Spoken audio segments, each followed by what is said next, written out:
Tuhan. Berbahagia setiap orang yang mendengar firman, memelihara dan melakukan dalam hidup setiap hari. Shalom. Gua sedikit. Shalom. Paulus meninggalkan jemaat di Efesus, padahal Paulus tahu betul jemaat Efesus jemaat yang kecil, tidak punya kekuatan sosial yang kuat sekali, tidak punya kekuatan politik. Dia tinggalkan padahal dia tahu betul bahwa dunia adalah medan pertempuran. Dunia apa? Medan pertempuran. Paulus mendefinisikan, karena dia medan pertempuran, semua orang akan berhadapan dengan pertempuran itu. Baik orang kaya, baik orang miskin, baik orang kota, baik orang beriman maupun orang yang Paulus mendefinisikan musuh kita ada dua. Musuh yang dihadapi adalah dua, yaitu musuh yang kelihatan dan musuh yang tidak kelihatan. Kalau musuhnya kelihatan, mungkin agak gampang. Kalau dia lari datang, kan kita tinggal lari kalau kelihatan. Kalau kita pegang pistol, tinggal pegang batu, tinggal. Kalau musuhnya, bagaimana kalau musuhnya tidak? Nah, itu repot.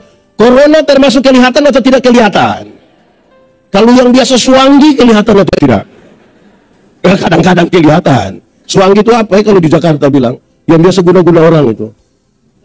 Santet lah kira-kira begitu. Nah, saudara-saudara, apalagi Paulus kasih tahu persoalan kita sekarang, kita berhadapan dengan iblis, dan iblis itu saya bicara dua dulu, berhadapan dengan iblis. Saya mau tanya kita, tolong jawab jujur dulu, jujur. Kita takut setan atau setan takut kita? Boleh jawab. Kita takut setan atau setan takut kita? Paduan suara, kita takut setan atau setan takut kita? Yakin setan takut kita? Yakin? Awas dia dengar. Malam dia coba nanti. Saya mau kasih tahu saudara, kerinduan kita takut setan. Setan takut kita. Kenyataan membuktikan kita takut setan. Kerinduan kita menang, kenyataan membuktikan kita kalah juga. Amin gak? Orang kalau ketakutan itu biasa melakukan langkah sembarang. Kalau ketakutan biasa sembarang itu. Amin gak? Oke, saya mau tanya dulu, jemaat. Di sini tidak ada jemaat. Ini kursi-kursi saja, jemaat. Kalau tangan kanan gatal artinya mau? Yakin? Siapa ajar kamu? Kalau tangan kanan gatal artinya dapat uang, maka orang Koreng itu kaya raya itu.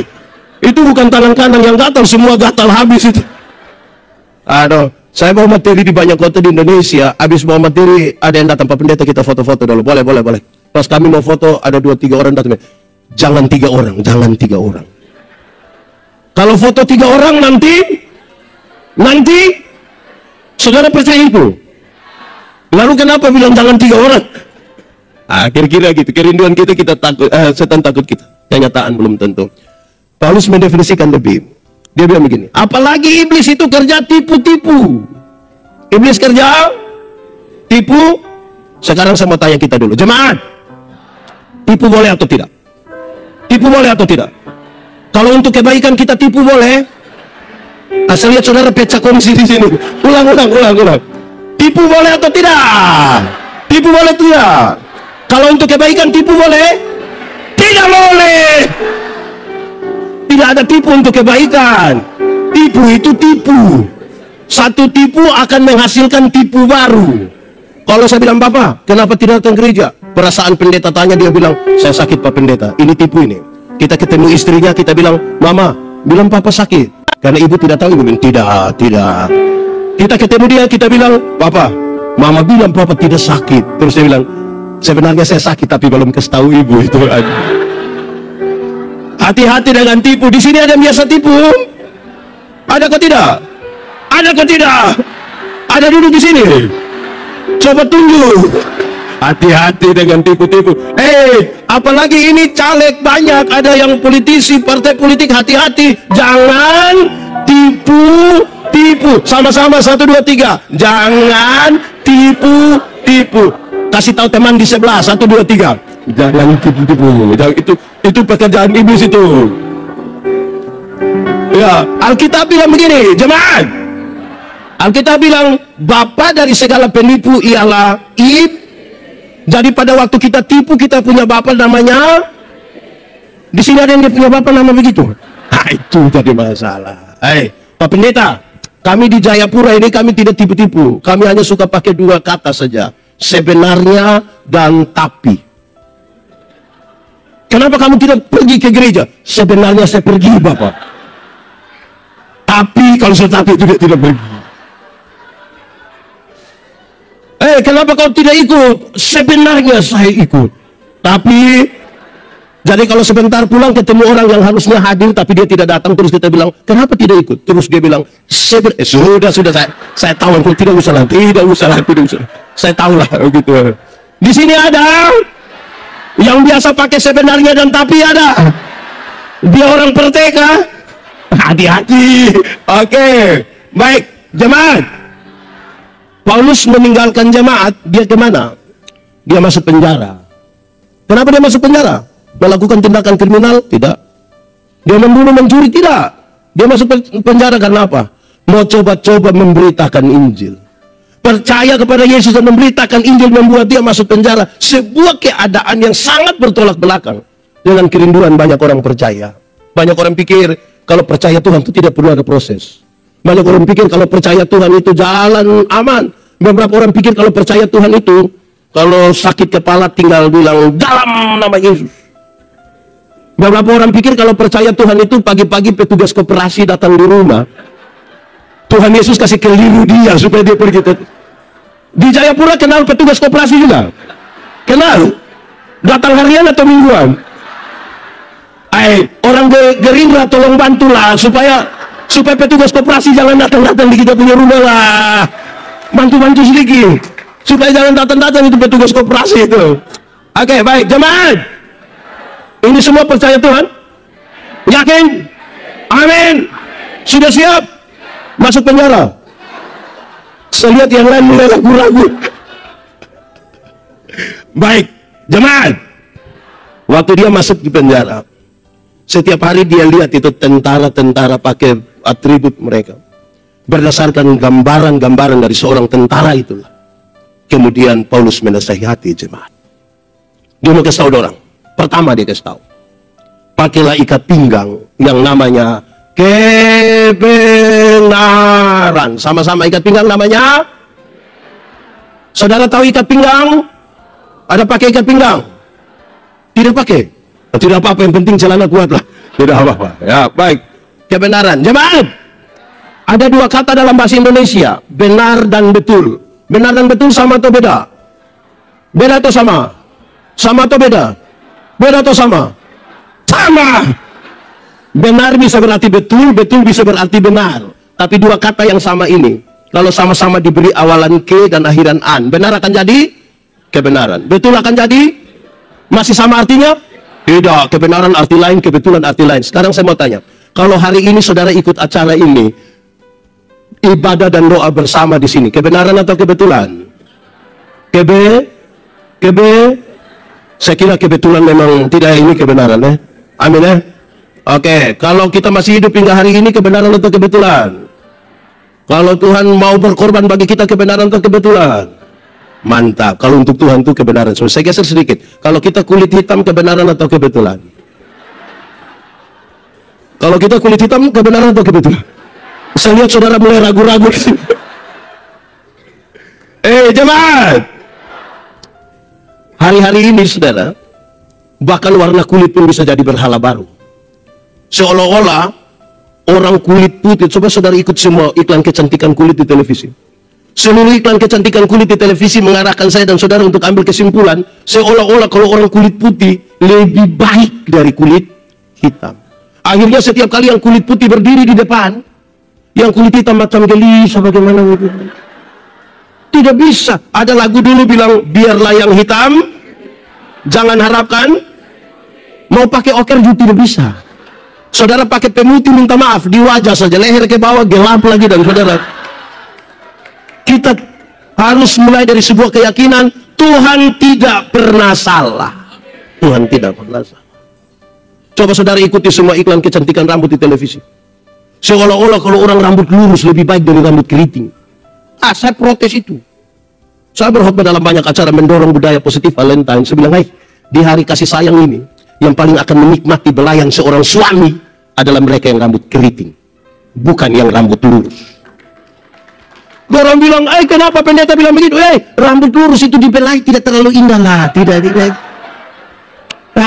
Kalau lurus itu kita belaikan, kita taruh tangan terus kita bilang, sayang. Tidak itu gitu. Tidak ada apa itu. Masa sayang? Tidak ada. Kalau keriting itu dibelai menarik.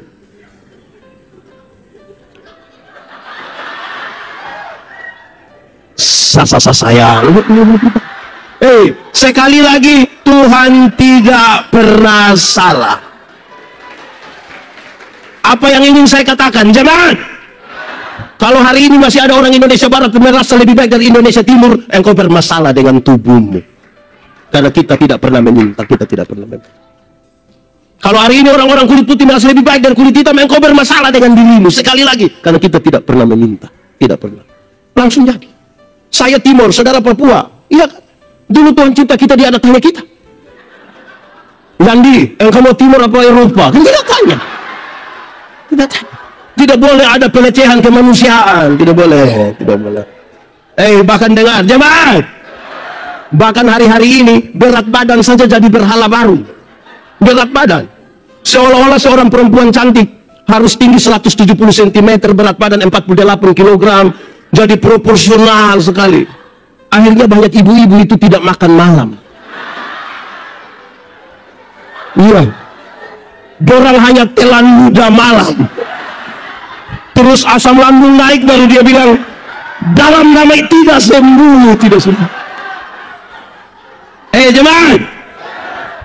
Kalau ada dua orang gemuk duduk di sini, terus yang gemuk satu lewat situ, dengar orang dua punya percakapan. Pasti itu bilang begini, saya dengan dia siapa lebih kurus. Macam butuh pengakuan sekali bu. Oke, baik, jemaat. Banyak orang merasa tinggal dalam kebenaran, tapi apa benar? Belum tentu. Belum tentu. Kenapa saudara? Kebenaran dalam Alkitab itu punya 3 dimensi. Satu, kebenaran itu berdimensi legal, legalitas, ikut aturan. Semua bentuk pelanggaran terhadap aturan Tuhan tidak mau. Kalau mau menang ikut aturan. Semua bentuk pelanggaran Tuhan tidak mau. Legalitas yang dibangun di atas pulihnya hubungan antara manusia berdosa ini dengan Tuhan. Saya pakai contoh. Saudara tahu motor? Pernah naik motor? Siapa punya motor? Sendiri punya? Sudah lunas? Ya beli ya kasih lunas lah. Oke. Kalau saudara naik motor, pakai helm, ada SIM, ada STNK, lampu-lampu ada, kaca spion ada. Ada operasi lalu lintas di jalan situ. Berani pergi? Berani.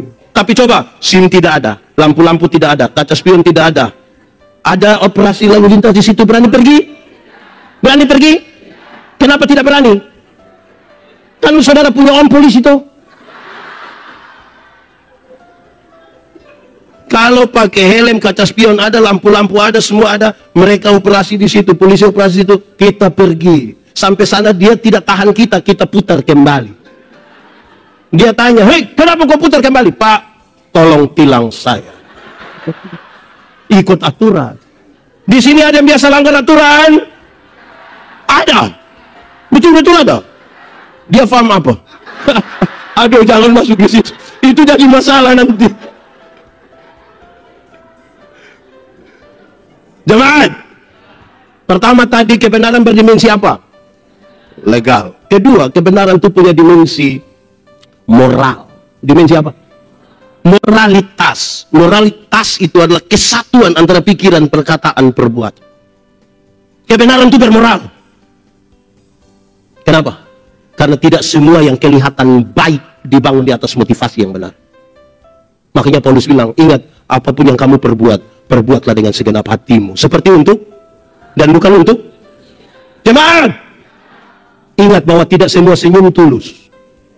Tidak semua senyum tulus. Kita datang, kita bilang, Shalom! Dan bilang, Shalom! Kita lewat, dia bilang,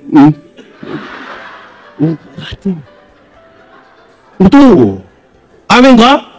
Ya. Saya mengajar, saya berbagi tentang ilmu homiletika, berkhotbah. Orang tanya saya, pendeta, khotbah yang baik itu yang bagaimana? Saya bilang, kau punya maksud. Khotbah yang baik itu tulis atau tidak tulis? Berapi-api atau berair-air? Saya bilang khotbah yang baik bukan soal tulis atau tidak tulis, bukan soal berapi-api atau berair-air. Khotbah yang baik ialah omong apa ya buat begitu. Jangan omong lain. Ada yang lebih parah, bukan sekedar omong lain buat lain. Ada yang malah pikir lain, omong lain, buat lain. Hasilnya kelainan. Jadi kalau saudara ketemu orang kelainan itu kan tidak sinkron semua. Ini lain tindakan. Di Papua ada, di Jayapura, kira-kira gitu. Saudara-saudara, saya berkhotbah di banyak sekali bank. Saya bilang begini, ini ibu-ibu yang kerja di bank ini cantik-cantik semua. Mau lihat dekat, lihat jauh tetap cantik.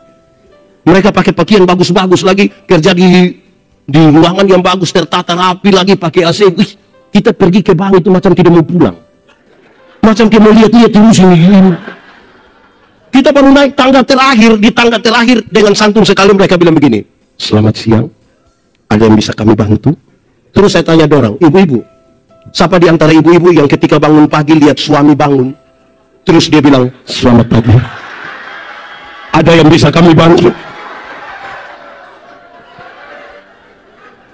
Karena itu kebenaran punya moral. Amin kok. Hati-hati supaya jangan ada dusta di antara.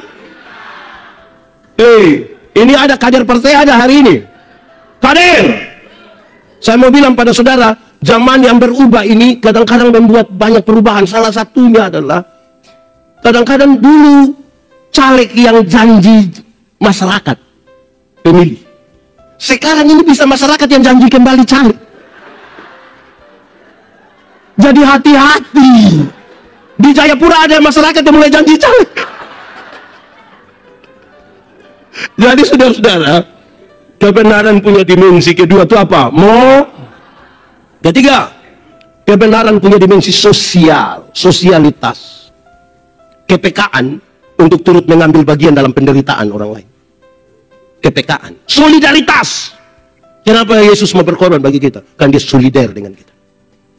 Sehingga orang yang bilang hidup dalam kebenaran harus punya rasa solidaritas sosial yang kuat. Harus.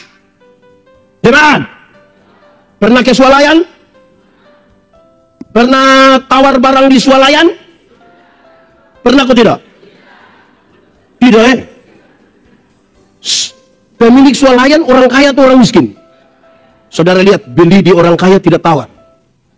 99.900 dia ambil uang 100.000 dia kasih. Orang kasih kembali permen satu dia bilang kau dapat saja, jangan ukur saya pagi. Beli di orang kaya tidak tawar, tapi kalau pagi-pagi ada nenek-nenek jual sayur lewat ikut situ, tawar tidak? Tawar. Tahu juga. Itu tawar itu mengerikan. Nenek, sayur berapa? Ini nenek-nenek sudah senang ini. Nenek susah, mungkin pulang jual sayur dia sudah mati mungkin. Kita tanya, sayur berapa? 3.000. Terus dia bilang 3.000. Kita sengaja kaget. Hah? 3.000? Bisa 9.000. Kadang-kadang tambah satu kalimat saya potong. Bisa 9.000 kah? Nenek dong tanam sendiri juga. Itu kalau saya yang jual, saya bilang kau bawa free saja. Bawa. Tidak usah bayar, bawa saja, bawa. Tawar sayur 3.000 jadi 9.000. Padahal turun dari mobil Innova. Di kanan ada iPhone terbaru, di kiri ada Samsung terbaru, masih ada Nokia dalam tas lagi. Pakai rantai selip berat 1 kilogram. Tawar sayur 3.000 jadi 9.000 itu memang terlalu bermasalah. Jemaat, mulai besok tawar sayur itu terbalik dari itu. Jadi tanya, nenek, sayur berapa? 3.000. Maaf nenek, bisa 1.000. Kalau bisa tawar sayur, kalau bisa tawar sayur 3.000 jadi 1.000 hanya 3 kemungkinan. Kemungkinan pertama itu orang punya solidaritas sosial yang kuat sekali, pantas dipuji, pantas ditiru. Tapi yang kedua mungkin makan puji dia itu. Atau mungkin yang ketiga gila juga mungkin dia. Ya kita yang tentukan sendiri saja di situ. Nah, jemaat, kebenaran namanya, ikat pinggang namanya. Para tentara dulu ketika mereka pakai ikat pinggang, di ikat pinggang itulah mereka menyarungkan pedang mereka. Supaya apa? Supaya mereka bergerak bebas. Supaya apa? Jemaat tidak salah saja orang cari-cari dia punya kesalahan, apalagi kalau buat salah. Karena itu supaya engkau bergerak bebas tanpa rasa takut, pakai ikat pinggang namanya. Bayangkan kalau ada musuh datang dari sana, dia mau berkelahi atau tarik celana, lama-lama dia mati. Ikat pinggang namanya kebenaran. Kedua, pakailah baju sirah yang namanya keadilan. Baju sirah namanya, saya ingin bilang pada saudara begini, jemaat, kebenaran tidak boleh berdiri sendiri. Di mana kebenaran itu ada keadilan, harus ada di situ. Keadilan dan kebenaran seperti uang dengan dua sisi yang tidak boleh dipisahkan. Kadang-kadang bangsa ini kita pikir sudah benar, iya, tapi kadang-kadang tidak adil. Kita menuju, ini Indonesia merdeka tahun berapa ya? Berapa tahun? Saya suruh berapa tahun ini? Ya harus adil dong. Kalau Jakarta maju, NTT mesti maju, Papua mesti maju. Adil itu. Adil itu. Tidaklah tidak adil. Kebenaran, keadilan berjalan bersama-sama. Kenapa saudara? Keadilan itu dibutuhkan supaya tuduhan yang dituduhkan kepadamu menjadi palsu. Keadilan dibutuhkan supaya tuduhan yang dituduhkan kepadamu menjadi palsu. Saya pakai contoh. Saya punya papa, saya sebut papa kandung. Saya punya istri, punya papa, saya sebut mertua. Kalau saya ambil 100.000 kasih saya punya papa kandung, adil kalau saya ambil 100.000 kasih saya punya mertua. Supaya ketika saya kasih 100.000 dari saya punya papa kandung, istri lihat dan istri bilang, kalau ambil uang kasih kau punya bapak. Tanpa saya bicara, dia punya bapak yang bilang dia, jangan marah kau punya suami, dia juga kasih saya 100.000. Tuduhan menjadi palsu. Jemaat, pernah saudara mengalami orang bicara-bicara saudara punya nama? Pernah? Terus yang dia bicara itu tidak benar? Pernah? Terus saudara rencana mau panah kasih mati dia? Yang paduan suara pernah alami begitu? Lalu saudara selalu buat status di Facebook, kalau tidak tahu tentang saya jangan bicara macam tahu-tahu. Begitu. Lakukanlah dengan adil, itu cukup bagimu. Jemaat Efesus, jemaat yang kecil, waktu mereka beribadah, orang-orang bilang, manusia ibadah apa itu? Roh apa yang naik ini? Tidak usah berbantah-bantah, lakukan saja dengan adil. Amin. Keadilan bukan sekedar berbagi sama, bukan sekedar itu. Keadilan itu juga sekaligus ingin mengingatkan kepada kita, kalau engkau menuntut hakmu, jangan lupa kewajiban. Kadang-kadang kita menuntut hak, tapi tidak mau jalankan kewajiban. Tidak bisa juga, tidak adil. Kalau hak mau diterima, kewajiban mesti dijalankan. Jemaat, saya punya pernyataan 1-2 hari kemarin, itu banyak orang tidak suka, tapi namanya saya pernyataan. Saya bilang begini, orang yang beriman pura-pura adalah orang yang tidak belajar untuk isi otaknya, tidak bekerja dengan tenaga dan tangan yang Tuhan berikan, tapi mau berdoa minta berkat. Itu iman pura-pura. Tidak isi otaknya, tidak bekerja dengan tangan dan tenaga yang Tuhan kasih, tapi selalu kelihatan beriman dan minta berkat. Siapa bilang? Burung itu Tuhan pelihara. Amin. Tapi tidak melemparkan gandum ke dalam sangkarnya. Burung itu mesti keluar. Dia cari di ladang-ladang. Resiko kena panah. Dia tetap harus cari. Tidak bisa duduk-duduk minta-minta. Tidak bisa. Proses itu adil. Jemaat, dulu ada binatang satu, dia punya nama ayam. Nah, sekarang juga masih ada tuh. Dulu itu ayam itu kita hanya bedakan dia atas ayam jantan dan ayam betina. Tapi tiba-tiba muncul ayam potong. Di sini ada ayam potong juga. Akhirnya yang dulunya hanya ayam, sekarang dia berubah menjadi ayam kampung. Karena sudah ada ayam potong. Ini yang buat kita pusing. Ini ayam kampung yang dipotong atau ayam potong yang di kampung. Kita jadi pusing sendiri gitu. Jemaat, ada yang punya ayam kampung di rumah? Lebih dari 2 ada? Kasih 1 dulu. Dengar, jemaat. Ayam kampung itu kita pelihara setengah tahun, 1 tahun masih kecil. Tapi dia punya daging enak tidak? Kalau betina bertelur ke tidak? Kalau dijual mahal tidak? Karena dia mengalami proses yang baik. Ayam potong, tahu ayam potong? Kita pelihara 1 bulan saja dia punya mata sudah besar begini. Itu kalau lihat pakai kaca pembesar, kalau lihat langsung. Tapi itu ayam, ibu-ibu pulang dari pasar ikat salah di motor, kaki patah. Karena tidak paham proses. Proses menjadi sesuatu yang penting, itu adil. Keadilan juga berarti begini.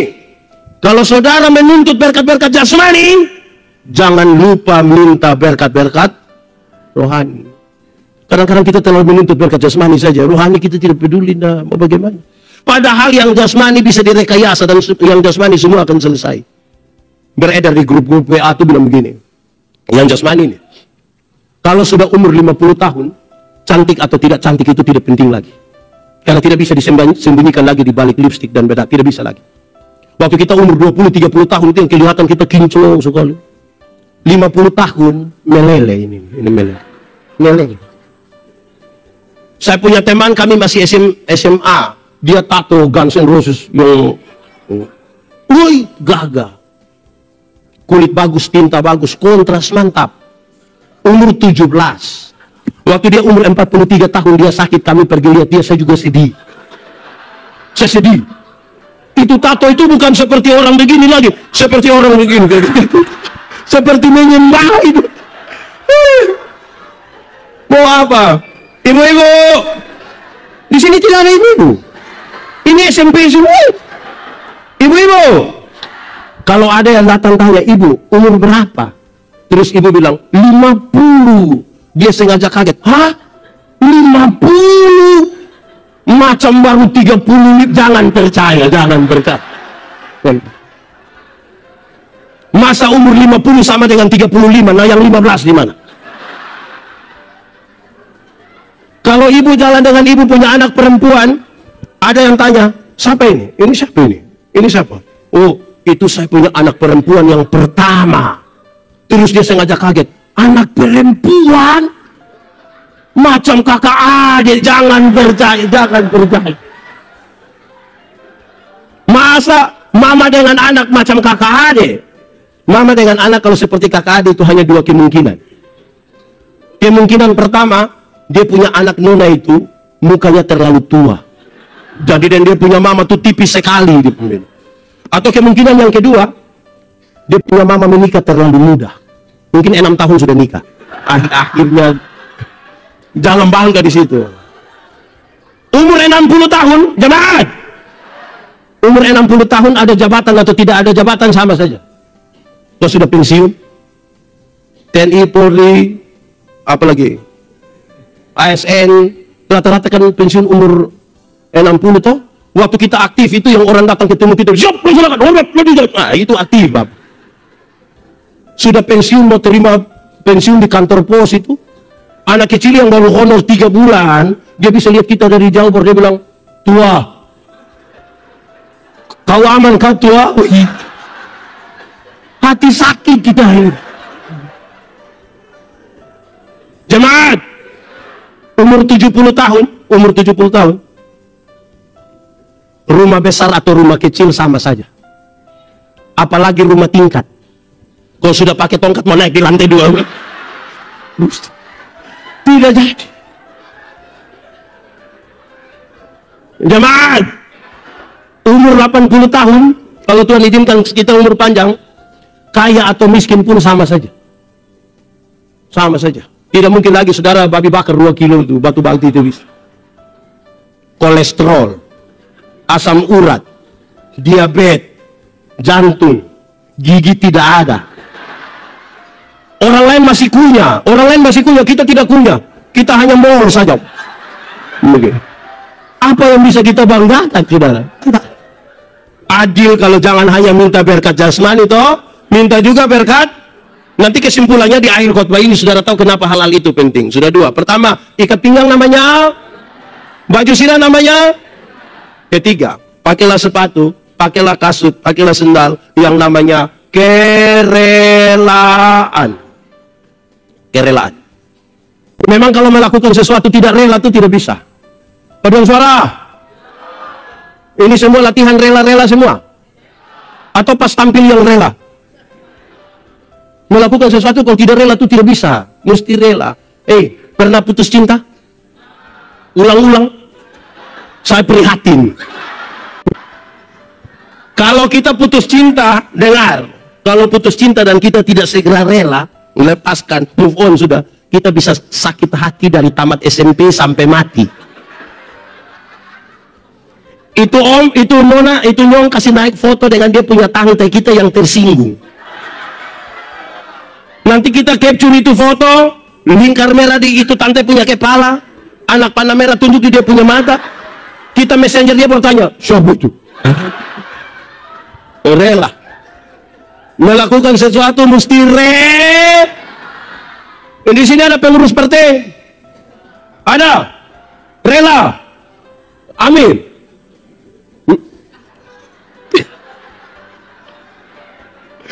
Jemaat, anggaplah kita punya baju satu, baju terbaik lah, itu baju paling baik sudah. Itu baju yang paling kita andalkan. Pergi ke gereja juga itu baju, orang mati juga itu baju, syukuran juga itu baju, pokoknya itu baju. Terus pas mau acara, ada keluarga dari kampung datang bilang, kakak, kasih pinjam saja, kakak pun baju itu dulu, kasih pinjam dulu. Kita masih pikir-pikir untuk mau tolak, orang tua datang, kasih. Karena itu kau pun saudara, besok-besok kau susah, bukan baju yang tolong kau, saudara yang tolong. Nah, terus kita kasih dengan tidak rela. Saudara bayangkan kalau kasih dan tidak rela, itu kan kita pasti ambil. Itu hari kau tambah 2.000 jadi kau ambil. Kerelaan itu penting. Amin. Jemaat. Bukan itu yang Paulus maksud. Dia masuk sedikit lebih dalam. Kerelaan memberitakan Injil damai sejahtera. Kerelaan memberitakan Injil. Injil itu apa? Berita pembebasan. Injil itu berita pembebasan. Bukan berita menakutkan. Berita pembebasan. Supaya yang takut itu menjadi berani. Supaya yang bodoh itu mau belajar. Itu pembebasan. Saya melayani di rumah sakit. Kalau ada nenek-nenek sakit, saya bilang, nenek, yuk, kita berdoa nenek. Yuk, saya doa habis mungkin nenek sudah mati. Terus saya jelaskan sedikit, tapi nenek mati masuk surga. Saya jelaskan terus, Pak Pendeta, mati hari ini dan besok sama saja. Tuhan yang memberi, Tuhan yang mengambil. Bahkan di lorong-lorong kematian pun dia tetap punya pengharapan untuk bisa. Itu pembebasan. Sekarang, kadang-kadang kita ini lebih banyak kasih takut orang, bukan membebaskan orang. Amin kok? Saya mau tanya ibu-ibu dulu. Ibu-ibu! Kasih makan anak umur 2 tahun itu gampang atau susah? Susah kan? Kan kita kejar-kejar dia begini, kejar. Sudah setengah jam kita bilang, ini anak tidak bisa mengerti orang tua sedikit. Anak umur 2 tahun suruh mengerti dia punya mama yang 40 ini. Makan, ibu-ibu. Anak tidak mau makan, kasih tahu dia baik-baik. Adik, makan. Biar adik sehat, adik kuat. Di sini ada begitu. Yang kasih takut anak kecil aja. Nah, anak besar dalam ketakutan. Bagaimana dia? Di sini ada yang punya suami istri, ada kok suami istri ada. Dia artinya ada suami lah dengan ada istri, tidak. Ada kok orang tua di sini. Malam-malam kalau anak-anak belum bisa tidur, jangan kasih takut dorang. Kasih tahu dia baik-baik. Adik, bobo. Ayo bobo. Biar bangun lebih tempo, badan sehat. Iya toh? Ayo, bapak dan mama sudah lelah ini. Adik bobo. Adik tidak bobo, papa mama bobo duluan nanti. Iya, kasih tahu begitu. Kamu belum merasa ada anak kamu tertawa. Ini anak tidak tidur, suami istri sepakat kasih mati lampu. Terus dia punya papa keluar dari pintu belakang menuju jendela kamar. Sengaja garu jendela lagi. Terus dia punya mama di dalamnya. Itu. Om, adik sudah bobo, om. Itu keluarga tipu.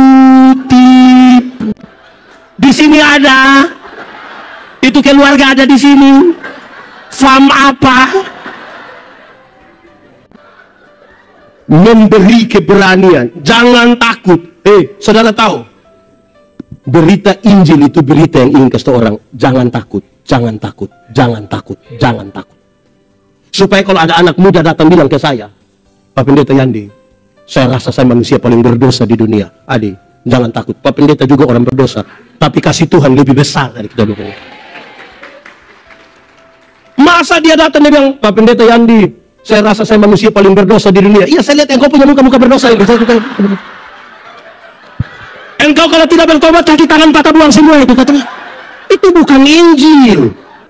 Indonesia ini mesti bebas dari ketakutan. Kalau mau menang harus bebas.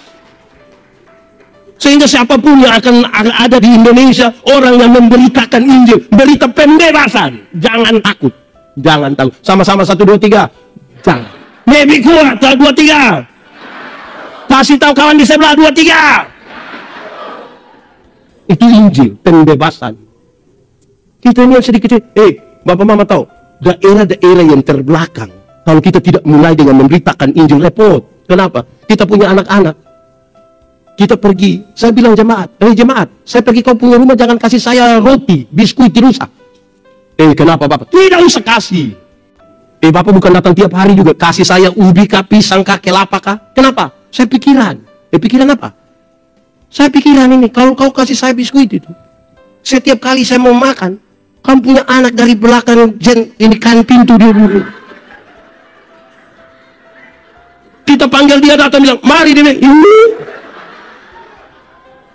kalau ini kita tidak bisa memberi kepada mereka semangat untuk hidup, sampai kapan kita dengan mental seperti itu? Sampai kapan? Dan itu tanggung jawab kita sebagai orang-orang beriman untuk bilang kepada mereka, jangan takut, jangan takut. Amin kok? Kita takut setan atau setan? Tentara-tentara itu kalau mereka sudah pakai, mereka punya sepatu itu, mau masuk lumpur kah, duri kah, panas kah, semua mereka masuk. Karena dia bilang, pakailah sepatu namanya kerelaan untuk memberitakan Injil. Keempat, pakailah perisai yang namanya iman. Perisai namanya iman. Perisai dulu ada 2. Satu perisai kecil yang ditaruh di tangan untuk perkelahian 1 lawan 1 pakai pedang. Pegang. Nah itu satu. Tapi ada perisai yang kedua, dia besar seperti tudung saji. Kenapa? Orang dulu kalau perang itu bukan saja pakai panah yang tajam, tapi setiap kali mau panah mereka celup dulu di dalam ter, dibakar baru panah. Datang 100-200 anak panah. Kalau pakai yang kecil begini, mati. Jadi harus pakai yang besar kita. Gitu. Pakailah perisai namanya apa? Kenapa iman penting? Karena ada banyak hal yang kita tidak duga. Ada banyak hal kita tidak duga. Kita akhiri 2019, mau masuk dengan penuh harap di 2020. Tiba-tiba COVID datang, menjungkir balikan banyak. Dan sekarang kita mulai bergerak. Kalau kita tidak dengan iman, tidak bisa. Jangankan itu, saudara. Kita di rumah saja, kita di kantor saja. Kadang-kadang ada datang ibu-ibu. Salam, selamat pagi, apa kabar semua? Cantik-cantik, ganteng-ganteng semua. Ya hari ini. Besok dia datang. Mungkin semalam itu efek vaksin atau apa dia. Datang kan tiba-tiba dia berubah. Dia tidak bicara seperti kemarin. Kita bilang, ibu, kenapa tidak ceria seperti kemarin? Kau tanya-tanya kenapa? Jadi masa. Jadi itu harus disikapi dengan saudara dengar. Iman itu membuat kita tuh menggantungkan harap pada Tuhan. Ada kendaraan jalan, kecelakaan, tinggal 2 orang yang selamat, 1 orang beriman, 1 orang tidak beriman. Yang beriman akan bilang begini, untung Tuhan saya selamat. Untung yang tidak beriman akan bilang, untung tadi saya lompat cepat-cepat. Ini satu peristiwa yang baik. Jemaat, iman ialah dasar dari segala sesuatu yang kita harapkan dan bukti dari segala sesuatu yang tidak kita lihat. Ada kira-kira 3 kata kunci. Saya mulai. Dasar. Dasar itu fondasi. Tahu fondasi? Teori tentang fondasi itu ringan. Fondasi kuat, bangunan kuat. Fondasi miring, bangunan miring. Jelas kan? Fondasi dari apa? Segala sesuatu yang kita harapkan. Saudara mau jadi orang paling kaya di Indonesia, silakan. Saudara mau jadi orang yang paling sukses di Indonesia, silakan. Saudara mau jadi perempuan tercantik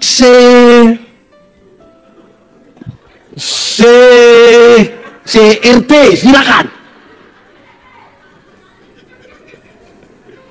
Tapi kita bangun di atas dasar apa itu yang penting. Kenapa? Karena ada banyak orang yang tidak beriman pun, dia rindu jadi orang paling sukses, dia rindu jadi orang paling cantik, dia rindu semua. Yang membedakan kita adalah dasar. Yang kedua bukti. Bukti dari yang lihat atau tidak lihat? Tidak lihat. Saudara dengar ini. Bukti dari yang tidak lihat. Arsitek arsitek. Waktu dia menggambar ini hotel ini, dia taruh dulu di sini. Ruangan ada berapa? Ukuran berapa? Pintu di mana? Jendela di mana? Tangga di mana? Lift di mana? Dia gambar di sini. Kelihatan atau tidak kelihatan? Dari yang tidak kelihatan, dia tuangkan di satu kertas. Kelihatan atau tidak? Dari yang kelihatan itu orang udah bekerja, jadilah ini hotel kan? Setelah jadi ini hotel, banyak orang kan kagum ini hotel kan? Ini, saudara, tadi ada foto-foto di situ. Kenapa kamu tidak foto?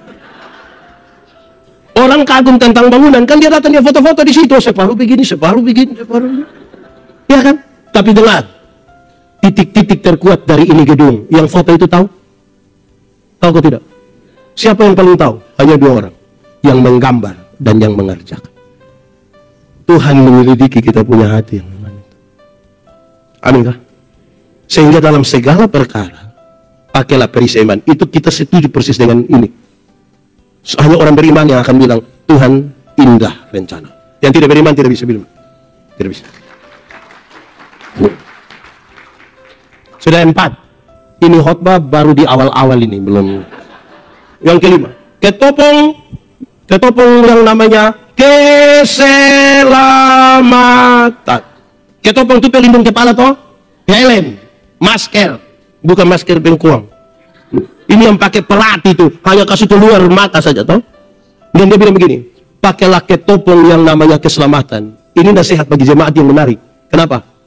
Kalau engkau masih berdiri di situ, berdiri tegak, itu karena apa? Tuhan. Keselamatan yang Tuhan berikan bagi kamu. Penyertaan Tuhan yang sempurna bagi kamu. Yang membuat kamu masih ada hingga hari ini. Dan engkau akan terus berdiri di situ. Karena apa? Keselamatan yang dari Tuhan. Amin. Teman! Orang-orang yang jadi pekabaran Injil suka tanya, bilang begini, dosa itu apa? Dosa melanggar kehendak Allah. Betul? Tiap hari kita langgar kehendak Allah berapa kali? Banyak atau sedikit? Bisa hitung atau tidak bisa hitung? Sendiri buat sendiri tidak bisa hitung. Terus orang pekabaran Injil bilang begini, anggap saja kita punya dosa 1 hari 3. 1 hari berapa? Dosa pikiran 1, perkataan 1, perbuatan. Kalau 1 hari 3, 1 bulan berapa? 3 kali 30 hari? 90. 1 tahun berapa? 90 kali 12 bulan?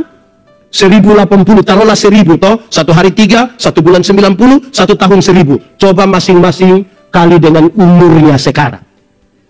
Pendeta Yandi umur 46 tahun, kalau kali 1000, 46.000. Bisa di surga itu pendeta itu.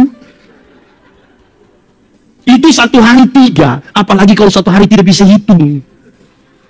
Jadi kalau kita masih selamat, itu hanya karena amin. Masa saudara yang terbaik saja dia berikan bagi kita, apakah lagi hanya sekedar merubah nasib kita ini, masa tidak bisa? Yang paling mahal saja dia berikan bagi kita.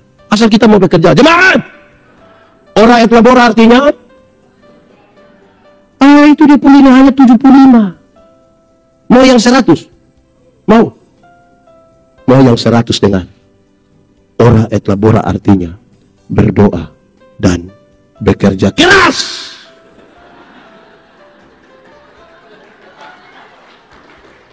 Ora et labora artinya keras. Jangan balik doanya yang keras-keras, kerja lemah-lemah. Mau bagaimana menang? Amin kok? Begitu. Ngerilah mesti doa dengan kerja. Jangan kerja main-main. Nanti ada sidak baru pusing nanti kita. Amin kok? Nah, begitu. Oke, ikat pinggang namanya. Baju sirah namanya. Sepatu. Perisai. Ketopong. 5 hal yang disampaikan di awal itu hanya perlengkapan bertahan. Perlengkapan apa? Jemaat, ada yang suka sepak bola? Real Madrid atau Barcelona? Real atau Barca? Barca atau Real? Real atau Barca? Barca atau Real? Oke, Real Madrid itu hebat-hebat begitu, Barcelona jago-jago begitu. Tapi kalau hanya bertahan, lawan Persipura kalah. Dia harus menyerang untuk memenangkan pertarungan. Kalau bertahan, harus menyerang. Amin. Paulus kasih tahu 2 senjata untuk serang. 2 senjata untuk serang. 1, firman. 1 apa? Firman itu yang akan memutuskan. Saya setuju dengan ibu, saya tidak setuju dengan bapak. Saya mau ikut ini, saya tidak ikutin. Kan dia pakai ukuran itu. Dia kasih tahu, ingat, firman itu seperti pedang bermata dua. Dia iris ke sana, tapi iris juga ke sini. Artinya, kalau untuk orang lain kita kutip firman, jangan lupa kutip firman untuk diri sendiri juga. Jangan sampai sebentar habis khotbah, sebentar ada yang Pak Pendeta, yo, khotbah tadi pas. Saya tanya, pas dengan dia Bapak. Habis yang kau tidak pas dengan saya, firman datang sampai saya dia serong, dia lari ke sebelah Bapak. Firman. Jemaat. Firman itu seperti cermin. Tahu cermin? Tahu cermin? Pernah pakai cermin? Saudara datang di firman, di cermin, kan pertama hanya mau lihat saja begini kan? Setelah lihat baru, aduh alis. Makin banyak bercermin, makin rapi kita punya hidup kan? Saudara kan kalau lihat ada kotoran di sini kan begini toh? Tidak mungkin saudara lihat di cermin, iya ada kotoran, biar kasih tinggal. Makin bercermin, makin rapi. Amin toh? Tapi jemaat, hati-hati, sama-samanya kaca. Tapi ada yang nama cermin, ada yang nama kaca spion. Tahu kaca spion? Pernah pakai? Kalau cermin itu lebih banyak lihat siapa punya diri. Kalau kaca spion lebih banyak lihat, kan dia punya cara lihat begini dong. Lama-lama orang lain yang beli kulkas, kita yang kedinginan dulu. Orang lain yang beli motor, kita yang tidak tidur. Kita bilang, kau tanya dulu dia. Tanya apa? Dia kredit KKC dia. Perang antara Daud dan Goliat itu mewakili kelompok yang besar. Goliat mewakili kelompok yang besar sekali. Fasilitas lengkap, postur mantap. Daud mewakili kelompok kecil, postur kecil dengan fasilitas ringan. Kalau hanya lihat pada mereka, Goliat punya besar, dia kalah sebelum bertarung. Tapi apa yang dilakukan dia? Dia fokus pada dirinya. Sangat kuat. Dia fokus begitu rupa sampai dia bilang, lawan manusia sebesar itu datang dengan kelengkapan perang seperti itu, saya cukup bawa batu 5 cukup, dia kalah. Meyakini diri. Dia fokus dengan diri. Itu menjadi penting. Tapi saya mau kasih tahu cepat-cepat di dua hal ini. Firman itu ada dua hal penting. Pertama, kronologi. Pertama apa? Alkitab itu berisi kronologi begini. Penciptaan, kejatuhan manusia dalam dosa, rencana penyelamatan Allah, kedatangan Yesus Kristus, janji untuk hidup yang kekal. Kalau baca firman harus masuk dan paham betul kronologi ini. Karena ada banyak ayat yang sepertinya baku tolak, baku helah. Kalau kita tidak paham ini, kita bisa bilang, loh, kok kenapa ini ngomong lain? Itu yang pertama. Kedua, firman itu berisi dua. Alkitab ini berisi dua hal. Satu dia punya nama ajaran, apa? Yang kedua nama informasi. Nama apa? Informasi. Gereja Tuhan jadi rusak ini karena orang bikin informasi jadi ajaran. Murid Yesus itu 12, itu informasi. Jadi nanti ada gereja di sini, dia pilih pekerja, dia pilih penatua 13, tidak apa-apa. Jangan sampai ada yang pilih 13 terus kita datang bilang, kenapa Yesus punya 12, kau 13? Kau lebih dari Tuhan. Salomo punya istri 700. Berapa? Gundik 300. 700 sampai 300. 1000 toh? Saya yakin. Saya baru punya nama dia tidak kenal. 1000. Mungkin sudah lewat. Kau punya nama siapa dulu? 1000. Kalau satu hari dia dengan satu orang dari istri-istrinya, dia butuh kurang lebih 3 tahun baru putar kembali sampai istri pertama. Itu dia sampai sudah pemilu berikut. 2000. Tapi itu, kalau Alkitab bilang, istri 700, gundik 300, itu informasi, bukan ajaran. Jangan sampai tagal mau kawin 2, dia bilang, kenapa Salomo boleh 700? Saya baru mau masuk 2, kamu marah-marah. Jadi, mau pakai firman mesti jelas. Hendaklah. Janganlah. Supaya kita tahu mana. Amin kok? Oke. Senjata kedua, yang terakhir. Senjata kedua, doa. Senjata kedua apa? Doa. Jemaat, doa itu relasi, bukan kata-kata. Doa itu relasi, bukan kata-kata. Banyak orang terlalu sibuk dengan kata-kata sampai lupa bangun relasi. Kalau saya dengan beliau ini, kami dua punya relasi, kami dua kenal baik. Saya jalan kaki, beliau naik motor, ketemu saya di jalan tanpa saya minta, dia berhenti tanpa saya minta. Pendeta, mau kemana? Naik, karena kami dua saling kenal. Tapi kalau kami dua tidak saling kenal, kami dua tidak ada relasi, saya jalan kaki, dia naik motor, ketemu saya di jalan, dia berhenti, tapi dia tanya, ojek apa?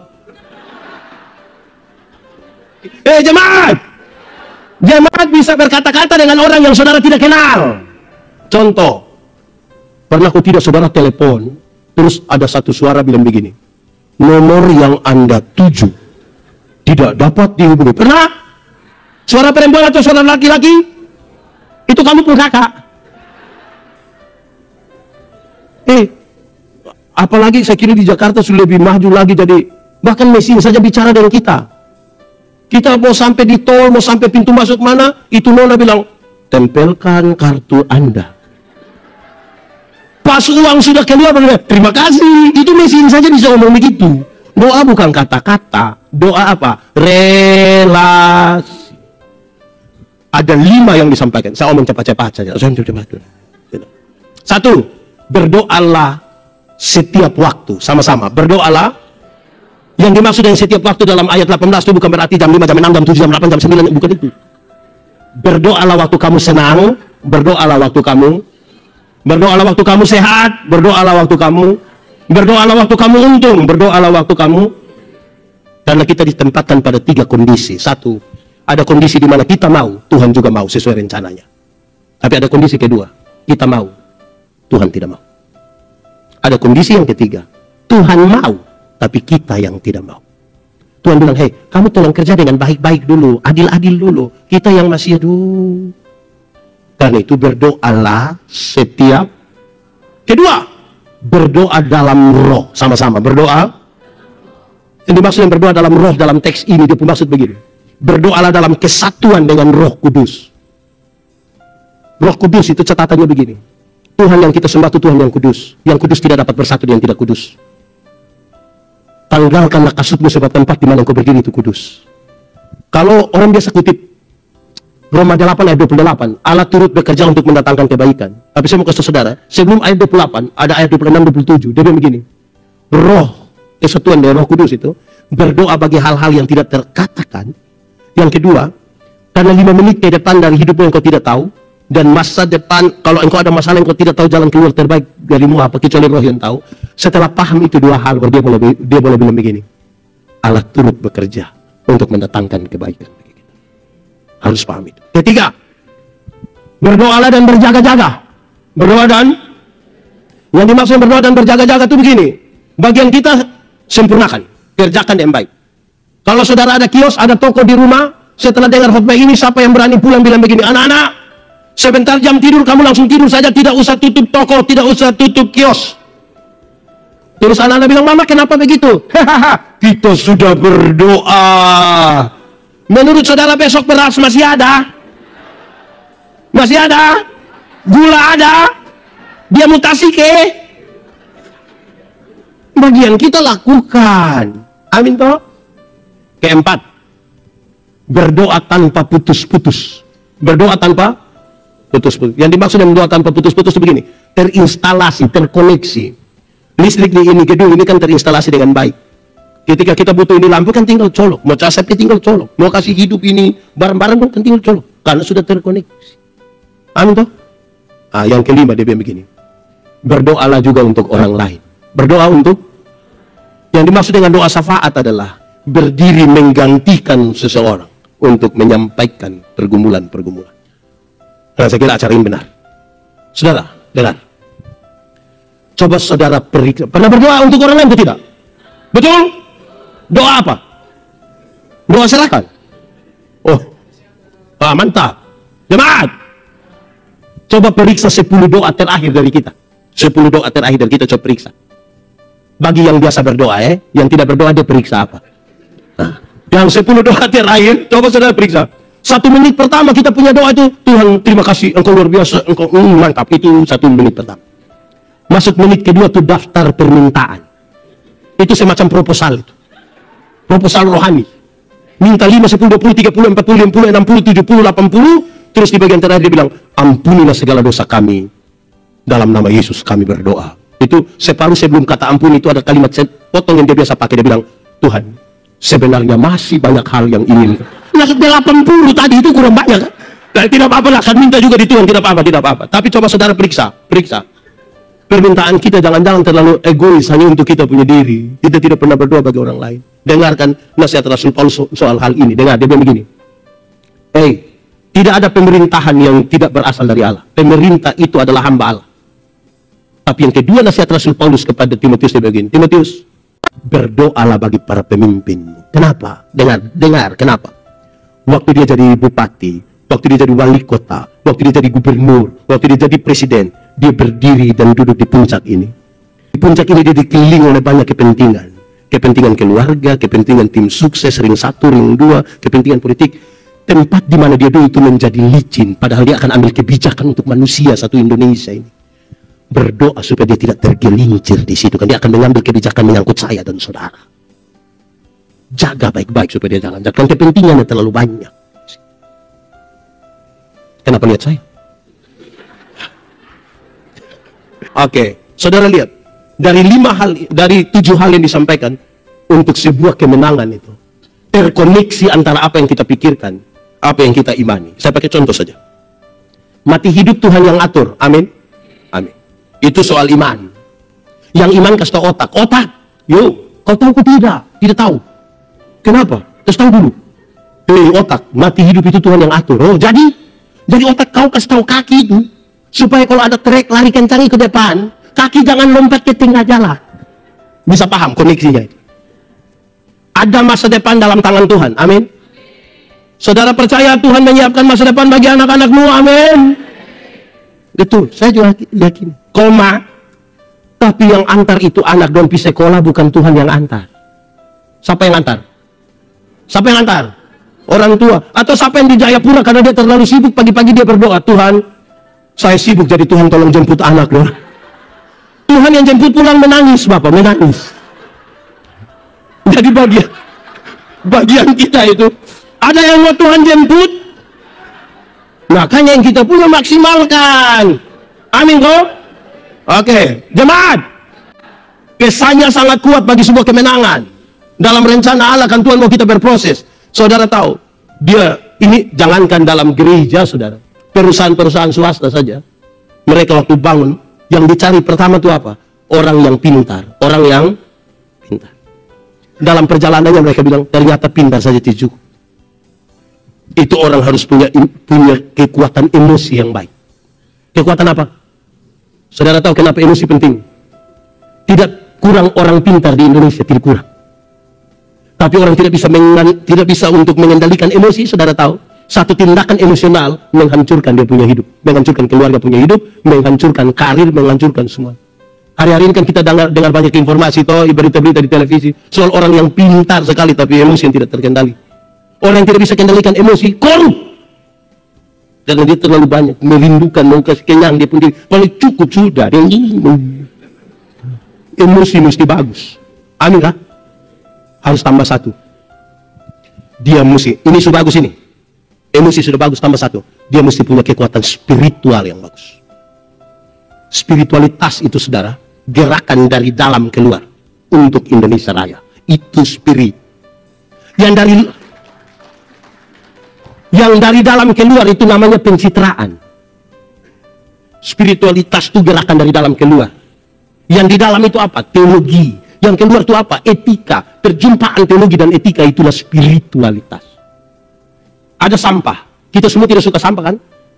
Orang yang punya spiritualitas yang bagus, dia ambil saja, dia sapu saja, karena gerakannya dari dalam keluar. Yang pencitraan, itu dia kasih tahu dia punya teman. Pas saya sapu, engkau foto. Sama-sama bagus. Nah, sekarang saudara-saudara, untuk memahami kehendak Tuhan, supaya kita, oh ini indah rencanamu ini Tuhan, dalam rangka menang bersama Indonesia, saya kira ini dia punya catatan baik bagi kita. Kita mesti profesional di kita pun bidang. Pendeta-pendeta sudah profesional di dia pun bidang, politisi mesti profesional juga. Jangan sampai politisi bilang, itu hari saya tidak mau, tapi memang orang sudah datang-datang, mau bagaimana. Aduh, kita mati sudah kalau begitu. Tidak bisa. Amin kah? Oke, Tuhan memberkati kita.